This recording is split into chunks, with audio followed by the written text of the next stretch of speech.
कई हफ्तों से लगातार रुपए में आ रही गिरावट आज डॉलर के मुकाबले 80 रुपए प्रति स्तर पर पहुंच गया है। ये पहली बार है जब रुपया इतना ज्यादा गिरा है। रुपए की गिरावट हमेशा से ही चर्चा का विषय रही है और राजनीति में भी सभी पार्टियां रुपए की गिरावट को एक हथियार के तौर पर इस्तेमाल करती रही हैं। लेकिन सबसे बड़ा सवाल ये है कि रुपए में गिरावट चिंता का विषय क्यों है। आइए जानते हैं कि आम लोगों पर और देश की अर्थव्यवस्था पर रुपए की गिरावट का क्या असर पड़ रहा है। अमेरिकी डॉलर के मुकाबले भारतीय रुपए में कमजोरी के साथ सप्ताह की शुरुआत हुई। कई हफ्तों से लगातार गिर रहा रुपया आज डॉलर के मुकाबले 80 रुपए के स्तर पर पहुंच गया।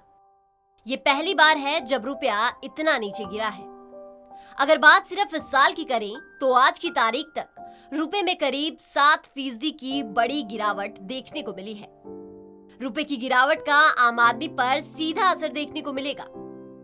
आम आदमी के लिए हर वो चीज महंगी हो जाएगी जो विदेशों से आयात की जाती है। सबसे बड़ा असर पेट्रोल डीजल पर देखने को मिल सकता है। ऐसा इसलिए क्योंकि कच्चे तेल का आयात करने में भुगतान डॉलर में करना होता है। भारत अपनी जरूरत का 80% से ज्यादा कच्चा तेल आयात करता है। हाल ही में खबर आई थी कि कच्चा तेल गिरकर $100 प्रति बैरल के करीब पहुंच गया है, जिससे पेट्रोल डीजल सस्ते हो सकते हैं। हालांकि रुपया इतना नीचे गिर जाने के चलते राहत की उम्मीद टूटती हुई नजर आ रही है। इसके अलावा विदेशों से आयात किए जाने वाले खाने के तेल महंगे हो सकते हैं। सोने का दाम एक बार फिर तेजी से बढ़ना शुरू हो सकता है। रुपए में गिरावट का असर सबसे अधिक आयातकों और निर्यातकों पर देखने को मिलेगा। रुपए में गिरावट की वजह से आयात महंगा हो जाएगा क्योंकि हमें कीमत डॉलर में चुकानी होती है। ऐसे में पहले $1 के लिए जहां 74 से 75 रुपए चुकाने होते थे, वहीं अब 80 रुपए चुकाने पड़ेंगे। वहीं इसका उल्टा निर्यातकों को रुपए में गिरावट का फायदा होगा क्योंकि हमें भुगतान डॉलर में होता है और अब $1 की कीमत रुपए के मुकाबले बढ़ चुकी है। वहीं भारतीय छात्रों के लिए अमेरिकी यूनिवर्सिटीज में पढ़ने का सपना पूरा करना दिन ब दिन मुश्किल होता जा रहा है। ऐसा इसलिए है क्योंकि अब उन्हें अमेरिका की यूनिवर्सिटीज में पढ़ने के लिए अधिक पैसा खर्च करना होगा। अगर वो ऐसा नहीं कर पाते हैं तो उन्हें ऐसे देश का चुनाव करना होगा जहां पढ़ाई अपेक्षाकृत सस्ती हो।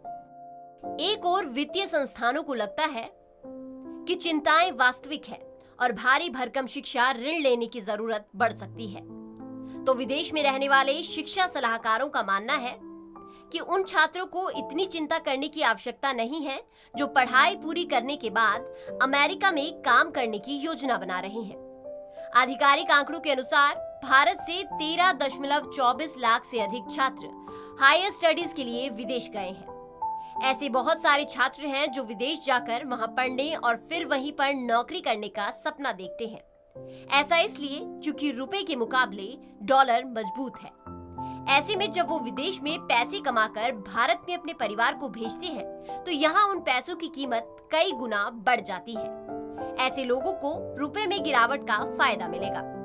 अगर आपके पास भी विदेश से पैसे आते हैं तो अब आपके पहले जितने डॉलर की कीमत ही अधिक रुपए के बराबर हो जाएगी। न्यूज़ डेस्क रिपोर्ट, जस हिंदी।